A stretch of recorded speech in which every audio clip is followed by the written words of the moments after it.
Hello everyone, how are you all. I hope आपकी तैयारी अच्छी चल रही है, राइट। और आज से पहले जितने भी वीडियोस में डाल चुका हूँ, आई होप कि आप रेगुलरली उन वीडियोस को देख रहे हो, नोट्स बना रहे हो और आपका डर धीरे धीरे कम हो रहा है और कॉन्फिडेंस धीरे धीरे बढ़ रहा है, राइट।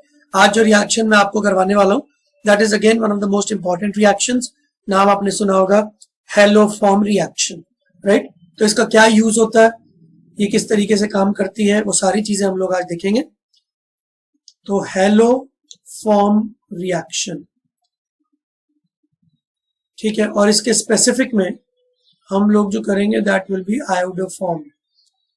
तो जनरल फॉर्म में उसको बोलते हैं हैलोफॉर्म, हैलोजन। और स्पेसिफिकली हम लोग जिस चीज का डिस्कशन करेंगे दैट विल बी आयोडोफॉर्म। तो जैसे हैलोफॉर्म से मेरा क्या मतलब है, क्लोरोफॉर्म, राइट, ब्रोमोफॉर्म, आयोडोफॉर्म, ये सब सिमिलर साउंडिंग वर्ड्स है ना, ठीक है। तो CHCl3 इसको अगर हम बोलते हैं क्लोरोफॉर्म, तो फिर आयोडोफॉर्म क्या हो गया, CHI3, राइट। तो ये जो रिएक्शन हम लोग करेंगे, this will eventually produce this iodoform, and this is actually a test. Haloform reaction is a test of the compounds which have this particular structure. तो बहुत सारे ऑर्गेनिक कंपाउंड्स होते हैं जिन कंपाउंड्स में इस तरीके का स्ट्रक्चर होता है, COCH3, मिथाइल कीटोन बोल सकते हैं इसको, ठीक है, मिथाइल कीटोन। भाई ये कीटो ग्रुप है और यहाँ पे मिथाइल लगा हुआ है, ठीक है। अब COCH3 ग्रुप के लेफ्ट में और कुछ भी बड़ा, ठीक है, 5 कार्बन, 10 कार्बन, बेंजीन, जो भी हो, right, this are can be anything, उससे फर्क नहीं पड़ेगा। अगर आपको ये वाला ग्रुप दिख गया COCH3, तो डेफिनेटली हैलोफॉर्म रिएक्शन होगी, राइट। और हैलोफॉर्म रिएक्शन होगी तो ये प्रोडक्ट बनेगा, और ये होता है येलो कलर का। तो येलो कलर का आ जाना टेल्स अस कि हैलोफॉर्म बन गया। तो मैं इसको अभी डिटेल में आपको समझाता हूं। तो फर्स्ट ऑफ ऑल, दो तरीके के कंपाउंड ये टेस्ट देते हैं, या तो उस कंपाउंड में ये होना चाहिए डायरेक्टली, या फिर एक और ऑप्शन है COCH3 ना भी हो तो CHOHCH3, इस तरीके का अगर कंपाउंड होगा ना, तो वो भी हैलोफॉर्म रिएक्शन या आयोडोफॉर्म रिएक्शन दे देगा। तो या तो इस तरीके का कीटोन हो या इस तरीके का हमारा अल्कोहल हो। अब ऐसा कैसे होता है, इसमें कौन से रिएजेंट्स यूज हो रहे हैं, let's try to find it out. Okay, तो मैं नेक्स्ट पेज पे चलता हूं। तो सबसे पहले हम लोग इसमें जो रिएजेंट्स यूज करते हैं ना, those reagents are a base NaOH and whatever halogen you want to use. तो वो क्लोरीन भी हो सकता है, वो आयोडीन भी हो सकता है, ठीक है। तो ये दोनों की रिएक्शन होगी और कुछ प्रोडक्ट बनेगा। सो जस्ट एक आप पहले चीज लिख लो कि रिएक्शन कैसे होगी। So this is the reactant plus NaOH plus X2 will eventually give you CXH3 plus something something something more. बहुत सारी चीजें और बनेंगी, तो जब मैं आपको आज मैकेनिज्म सिखाऊंगा तो वो सारी चीजें भी आपको आज की आज समझ में आ जाएंगी, सो डोंट वरी। बट ये चीज क्योंकि नाम ही इसी के ऊपर है, हैलोफॉर्म, तो हैलोफॉर्म साथ में बनता है। ओके, चलो अब ये समझते हैं, मैकेनिज्म डिटेल में समझते हैं कि इन दोनों चीजों का एप्लीकेशन कैसे होगा और रिएक्शन कैसे होगी। तो उससे पहले हम लोग पहले एक चीज समझते हैं कि ये जो कंपाउंड है, इस कंपाउंड में ये जो C डबल बॉन्ड O है, इसके एडजेसेंट पहला carbon is called as alpha carbon, right. और अल्फा कार्बन के ऊपर जो हाइड्रोजन्स होते हैं, those are called as alpha hydrogens. तो पहला पॉइंट जो हमको समझना है वो है alpha hydrogen acidity. Very very important point. In fact सिर्फ इसी रिएक्शन में नहीं, आगे हम एल्डोल रिएक्शन करेंगे, राइट, बहुत ही इंपॉर्टेंट रिएक्शन है, उसमें भी ये चीज आएगी। तो इनफैक्ट अल्फा हाइड्रोजन की एसिडिटी ये एक ऐसा कॉन्सेप्ट है जो general organic, right, common sense, कुछ जनरल ऑर्गेनिक केमिस्ट्री, बट ये बहुत सारी रिएक्शंस भी यूज होगा। तो अल्फा हाइड्रोजन की एसिडिटी यहाँ पे होती है। अब इसका हमको रीजन ढूंढना है, ऐसा क्यों होता है, ठीक है। तो अगर मैं आपसे पूछूं कि अल्फा हाइड्रोजन एसिडिक क्यों है, तो उसका रीजन हमको ढूंढना है। तो रीजन बड़ा ही सिंपल सा है, let's try to find it out. देखो जी, कोई भी हाइड्रोजन एसिडिक तब होता है जब वो H+ की फॉर्म में निकल के जा सके, राइट। और जितने भी एसिड्स आपने आज तक पढ़े होंगे, इनफैक्ट 9th-10th में तो आपने जब स्टार्ट किया था पढ़ना, तो एसिड वाज समथिंग जो H+ देता है। तो अगर आप बोल रहे हो कि इसका हाइड्रोजन एसिडिक है, इसका मतलब ये है कि वो हाइड्रोजन H+ की फॉर्म में रिलीज किया जा सकता है। Now why? अगर H+ चला गया तो भाई पीछे तो नेगेटिव चार्ज बचेगा। अब ऐसे कैसे मैं H+ को जाने दूं?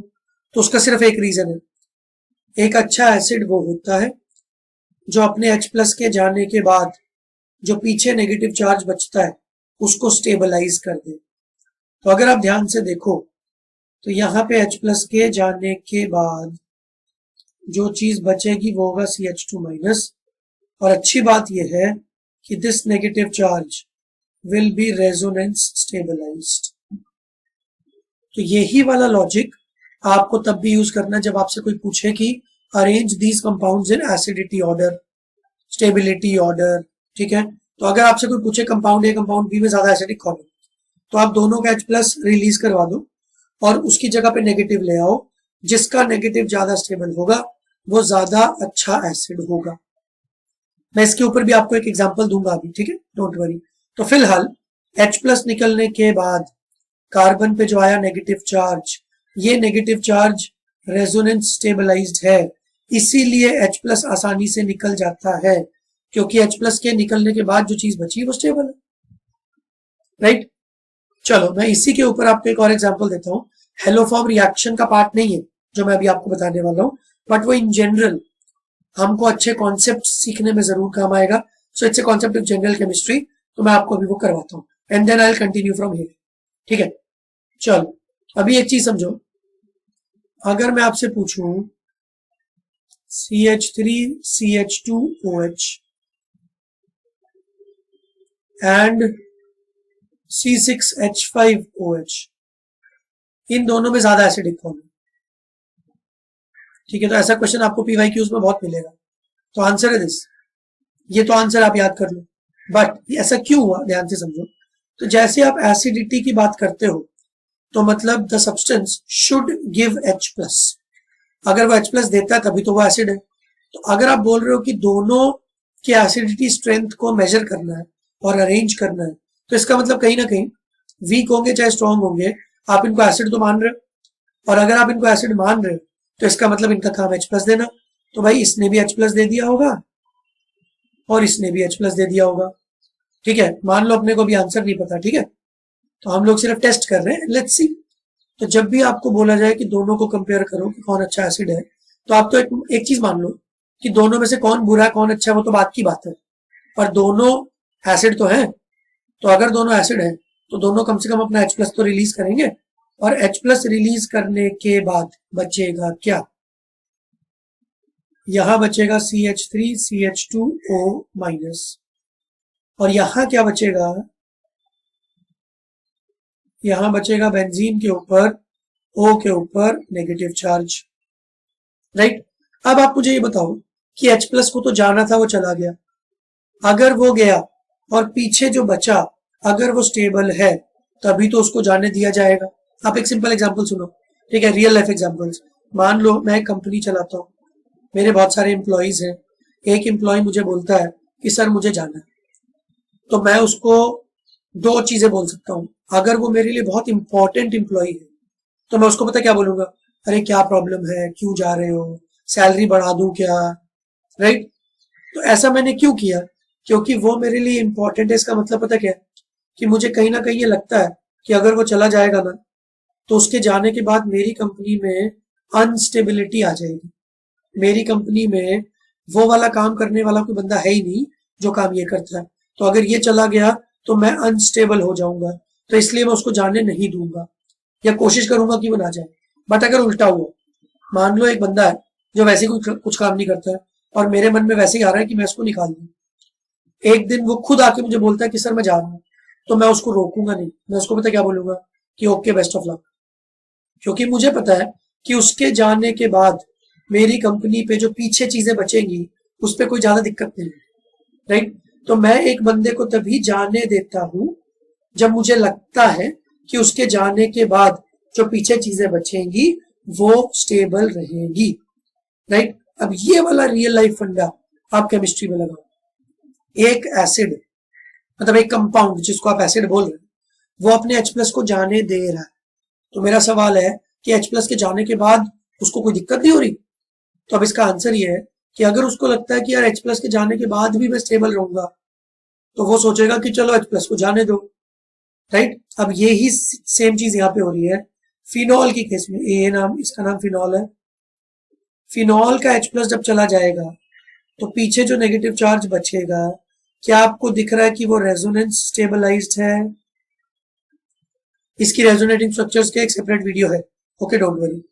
But the negative charge which is left after the H plus has left, तो ये negative charge is resonance stabilized. तो ये कंपाउंड तो काफी स्टेबल लग रहा है मुझे।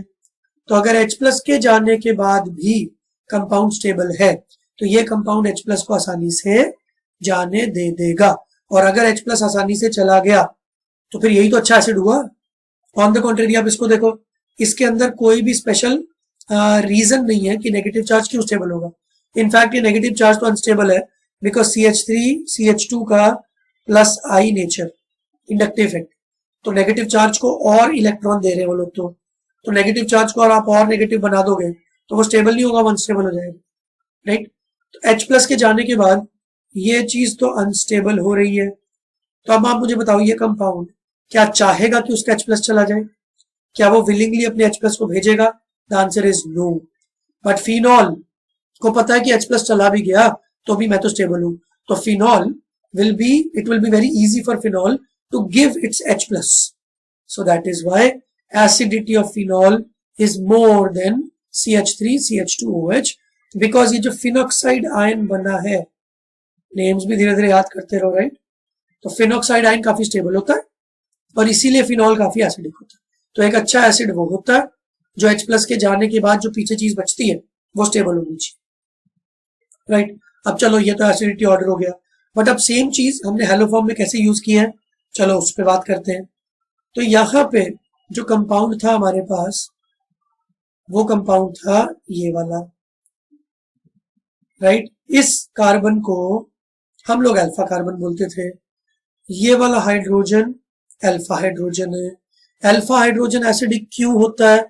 क्योंकि H प्लस के जाने के बाद जो चीज बचती है दैट इज रेजोनेंस स्टेबलाइज्ड, ठीक है। तो definitely alpha hydrogens are acidic.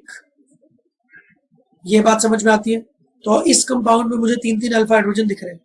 तो एसिडिक H प्लस जनरली तब निकलता है जब उसको फैसिलिटेट करने के लिए, I'm so sorry, ठीक है, फैसिलिटेट करने के लिए, आई थिंक यहाँ पे थोड़ा प्रोनाउंसिएशन गड़बड़ हो रहा है, राइट। फैसिलिटेट का मतलब होता है किसी को प्राइज देना, फैसिलिटेट का मतलब होता है किसी का काम आसान बनाना, राइट। तो प्रोनाउंसिएशन थोड़ा ध्यान देना। तो यहाँ पे H प्लस को निकलने में हेल्प कर रहा है हमारा बेस, राइट। और इस रिएक्शन में हम लोगों ने क्या क्या यूज किया है एज ए रिएजेंट? एक NaOH और एक हैलोजन। तो ये जो बेस है इसका पहला काम क्या है? H प्लस को हटा दो और नेगेटिव चार्ज बना दो। So this is step 1, right. तो स्टेप 1 में क्या हुआ? हमारा OH माइनस आया, तो मैं इसको थोड़ा अच्छे से बना देता हूं। उसने देखा कि अल्फा हाइड्रोजन है तो उसने किया अल्फा हाइड्रोजन पे अटैक और वो अल्फा हाइड्रोजन को अपने साथ ले गया और ये जो बॉन्ड है ये कार्बन की तरफ शिफ्ट हो गया। So that is why carbon के ऊपर नेगेटिव आ गया और ये एक रेजोनेंस स्टेबलाइज्ड कंपाउंड बन गया, right. So this is step 1। तो अल्फा हाइड्रोजन की एसिडिटी को हम लोगों ने यूज किया। Not only in haloform reaction, बहुत सारी रिएक्शंस आगे आएंगी उसमें अगर आपको अल्फा हाइड्रोजन दिखे, राइट, और आपको दिखे कि आपके पास तो बेस भी है, तो बेस 99% केस में सीधा अल्फा हाइड्रोजन को उड़ा देगा। तो ये एक अच्छा मेथड है जिससे कि आप मैकेनिज्म्स को याद कर सकते हो। अगर आपको अल्फा हाइड्रोजन दिख गया और आपको बेस भी दिख गया तो पहला काम तो ये करो कि बेस से अल्फा हाइड्रोजन को उड़ा दो। अच्छा, अब क्या होगा सेकंड स्टेप? सेकंड स्टेप के लिए पेज चेंज करते हैं। तो हमारे पास जो कंपाउंड बन चुका है that is R C double bond O CH2 minus. तो ये रेजोनेंस स्टेबलाइज्ड है, ठीक है, बट फिर भी अटैक जब होगा तो कार्बन के थ्रू ही होगा, क्योंकि अगर आप देखो कि ये स्टेबल होने के बाद मतलब रेजोनेट करने के बाद O के ऊपर नेगेटिव है, तो मैंने आपको पुराने वीडियोस में एक चीज सिखाई हुई है, O के ऊपर negative is more stable then C के ऊपर नेगेटिव। तो अटैक जब होता है वो C के ऊपर नेगेटिव से होता है। O का नेगेटिव स्टेबल क्यों है? Because O is a very electronegative element. Electronegative elements तो चाहते हैं कि हमारे ऊपर नेगेटिव चार्ज आए, राइट? तो चलो मैं अभी इसको मिटा देता हूं। तो C के ऊपर नेगेटिव है। अब रिएक्शन हुई और यहाँ पे क्लोरीन है हमारे सामने, X2 था ना हैलोजन, तो लेट्स से मेरे पास क्लोरीन है, ठीक है। अब क्या होगा जी, ये नेगेटिव चार्ज अटैक करेगा इस पे और ये बॉन्ड टूट जाएगा S से, ठीक है। तो आपको जो प्रोडक्ट मिला वो मिला RCO, कार्बन के साथ 2 H तो थे, एक Cl लग गया उसके साथ। तो आपने देखा स्टेप 1 स्टेप 2 पूरा यहां से लेके यहां तक, इस कार्बन के पास 3 हाइड्रोजन हुआ करते थे, एक hydrogen has been replaced by chlorine. अब आपने फिर से NaOH और क्लोरीन डाल दिया। तो पहले NaOH ने अपना काम किया। आप मुझे बताओ क्या ये हाइड्रोजन एसिडिक है जिसको मैंने ब्लैक में किया? Answer is yes. क्या ये हाइड्रोजन एसिडिक है? Answer is yes. एक एक करके एसिडिक हाइड्रोजन को हटाना शुरू करते हैं। तो अगर आपने पहले NaOH डाला तो मैं पहले Cl2 को हटा देता हूं, मान लो सिर्फ NaOH डाला हमने, ठीक है। तो अब क्या होगा, ये Cl तो है ही, एक H है ही, और एक H चला जाएगा और उसकी जगह पे नेगेटिव चार्ज आ जाएगा, क्योंकि ये जो OH माइनस है, इस OH माइनस ने आप ऐसा समझ लो इस H प्लस को छीन लिया। और अब फिर से दूसरा क्लोरीन आ गया, ठीक है। और अब क्या हुआ, इस नेगेटिव ने इस क्लोरीन पे अटैक करके इस बॉन्ड को फिर से तोड़ दिया। तो धीरे धीरे करते हुए देखो क्या हो रहा है, अब इस कार्बन के साथ दूसरा क्लोरीन भी आ गया। तो आपने देखा एक एक H हटाते रहो और एक एक क्लोरीन लेके आते रहो, और फाइनली मैं इसी पेज पे लिख देता हूं, एक बार और NaOH और एक बार आप और क्लोरीन लेके आओगे तो जो कंपाउंड हमको मिलेगा दैट विल बी दिस। यहां तक पहले हम लोग सब पहुंच जाते हैं।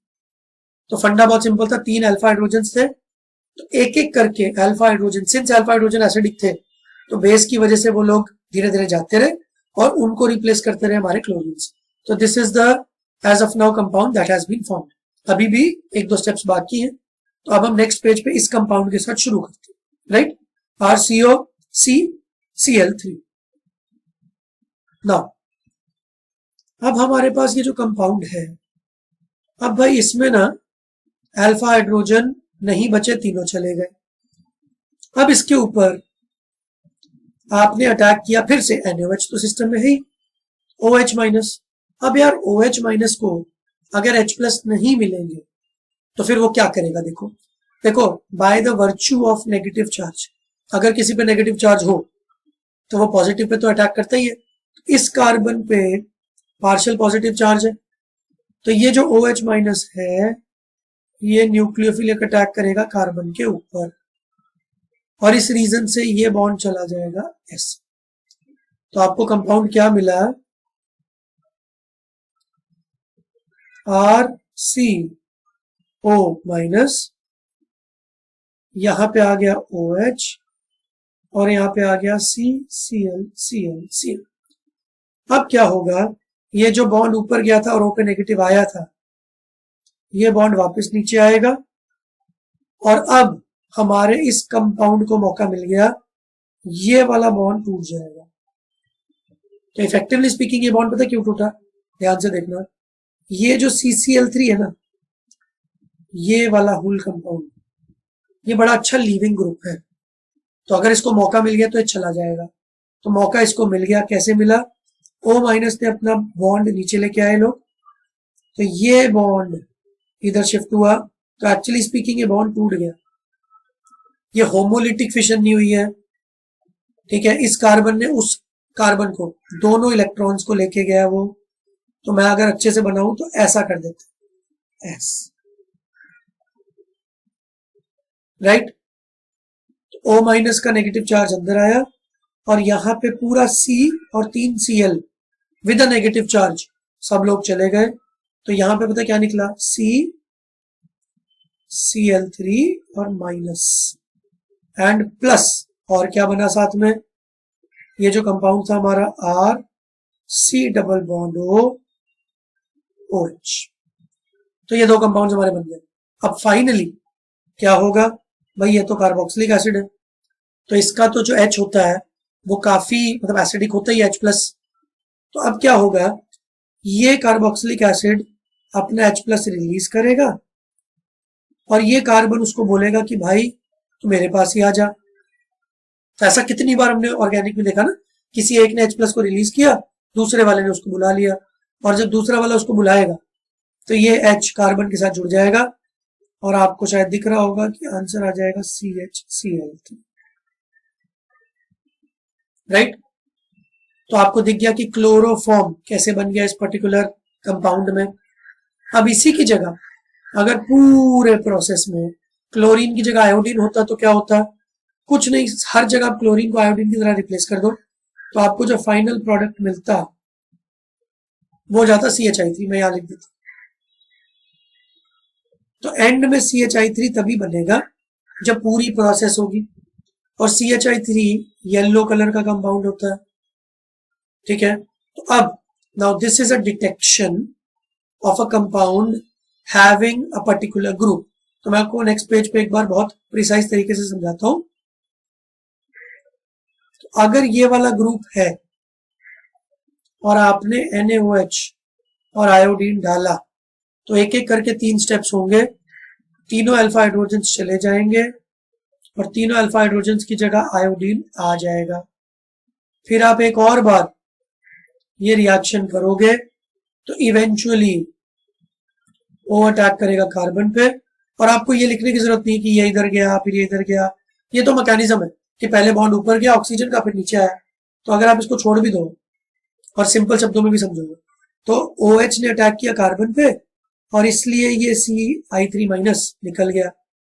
तो यहां से आ गया CI3 माइनस और ये आ गया R C double bond O OH। और फाइनली आप ये भी बोल सकते हो कि कार्बोक्सिलिक एसिड ने H+ दिया, और या फिर आप ये भी बोल सकते हो कि इस कार्बन ने कार्बोक्सिलिक एसिड से उसका इलेक्ट्रॉन, उसका हाइड्रोजन छीन लिया। तो ये बन गया RC डबल O माइनस और ये बन गया CHI3, और ये होता है येलो कलर। तो अगर कोई कंपाउंड आपके पास है और आपको डिटेक्ट करना है कि उसमें COCH3 ग्रुप है या नहीं, तो आप उसके साथ कौन सी रिएक्शन करते हो? Iodoform reaction. तो आप बेसिकली क्या करते हो? आप NaOH और I2 डाल देते हो। अगर एंड में येलो कलर आ जाता है मतलब उस कंपाउंड में COCH3 ग्रुप था। अगर येलो कलर नहीं आता तो ये ग्रुप नहीं था। अंडरस्टूड? अब एक छोटा सा कैच और है, COCH3 ग्रुप के अलावा भी there is one group which gives this test. तो काफी लोगों को लगता है कि ये सिर्फ कीटोन का टेस्ट है, नहीं, ये अल्कोहल भी ये टेस्ट देता है, right. This also gives positive iodoform test. अब इसके ऊपर बहुत सारे क्वेश्चन आ चुके हैं पास्ट ईयर्स में, ठीक है। तो वही बात है कि आप आधी नॉलेज लोगे ना तो अच्छे क्वेश्चन मिस हो जाएंगे, बट आप ये छोटे छोटे इंपॉर्टेंट पॉइंट्स लिखते रहोगे, रिवाइज करते रहोगे तो काम आसान हो जाएगा। बट अब अगर कोई मुझसे पूछे कि सर ये कैसे होता है, मैकेनिज्म क्या होगा? अब ये तो अल्फा कार्बन नहीं है, इसका अगर मैं हाइड्रोजन को यहां से हटा भी दूं और यह नेगेटिव लगा भी दूं तो क्या आपको स्टेबल दिख रहा है? आंसर है नो।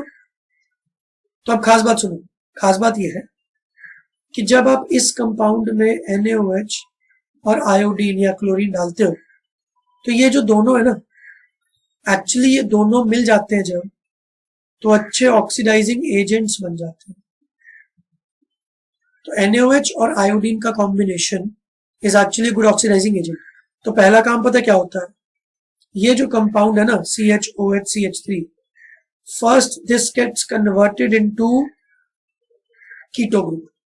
तो alcohol group gets oxidized by NaOH and I2 and become a keto group, and that is also methyl keto group। ये वाला देखो, कीटो का मतलब C डबल बॉन्ड हो और CH3 मतलब मिथाइल। तो भले ही स्टार्ट आपने अल्कोहल से किया, बट जो चीज आपने एज ए रिएजेंट डाली उसने पहले उसको ऑक्सीडाइज करके वही वाला ग्रुप बना दिया जिस ग्रुप की सारी रिएक्शन होती थी। ठीक है, तो या तो ये वाला ग्रुप आपको डायरेक्टली दिख जाए कंपाउंड में, या फिर अगर आपको ये वाला ग्रुप भी दिख जाए तो भी आयोडोफॉर्म का पॉजिटिव टेस्ट होता है। ठीक है, तो आई होप आपको ये बात समझ में आ गई, राइट। तो आयोडोफॉर्म टेस्ट में जो मैंने अल्फा हाइड्रोजन की एसिडिटी का कॉन्सेप्ट बताया ना, this is very very important. और जो दूसरा कॉन्सेप्ट था, ठीक है, उसका भी एक बार नाम सुन लो। C डबल बॉन्ड O था और हमारा OH इस पे अटैक कर रहा था। आप देखना, आपने नोट्स बनाए होंगे तो आप देखो कहीं OH माइनस C पे अटैक कर रहा। इस अटैक का भी एक नाम है, इसका नाम है न्यूक्लियोफिलिक अटैक। देखो कार्बन के ऊपर पार्शियल पॉजिटिव चार्ज है delta plus, OH minus since it is negatively charge, तो कॉमन सेंस तो हमको ये बोलती है कि वो पॉजिटिव पे अटैक करेगा, ये तो ऑब्वियस है, बट इसका नाम भी तो होता है कुछ, तो इसका नाम होता है न्यूक्लियोफिलिक अटैक। तो जब आप कभी बोर्ड्स की तैयारी कर रहे हो, जेई मेंस और नीट में, तो आपका आंसर आ गया, एडवांस में भी आंसर आ गया, राइट, ऑप्शन आपने टिक कर दिए। बट जब आप सेम चीज बोर्ड्स में कर रहे हो, तो आप जब ये सब रिएक्शंस लिख रहे होगे ना, तो आप साथ साथ लिखते रहना। स्टेप 1 अल्फा हाइड्रोजन एसिडिटी, जब ये वाला स्टेप हो रहा होगा तो आप लिखोगे nucleophilic attack of OH minus on partial positive charge on carbon. Carbon पे पार्शियल पॉजिटिव चार्ज क्यों आया? क्योंकि भाई ऑक्सीजन इलेक्ट्रोनेगेटिव है ना, तो oxygen is more electronegative than carbon, तो ऑक्सीजन तो खींचेगा ही, और इसी रीजन से ऑक्सीजन पे पार्शियल नेगेटिव चार्ज है, सिंपल। तो I hope iodoform reaction, haloform reaction in general आपको समझ में आ गई होगी, and this reaction is used to test a particular group in a full compound, right. चलो, तो आई होप आपने अच्छे से नोट्स बनाए, आपको समझ में आ गया। कोई भी पॉइंट अगर ना समझ में आया हो चैट बॉक्स में लिखो, कोई भी टॉपिक जो आपको बहुत मुश्किल लगता हो मुझे चैट बॉक्स में बताओ, और ये सारी नॉलेज अपने फ्रेंड्स के साथ शेयर करते रहो, ठीक है, और मेरी हेल्प करो ताकि मैं मैक्सिमम स्टूडेंट्स की हेल्प कर पाऊं और उनकी एग्जाम प्रिपरेशन को स्ट्रेस फ्री बना सके हम सब लोग मिलके, ठीक है। चलो, आज के लिए इतना काफी है। ओके बाय बेटा, टेक केयर, बाय बाय।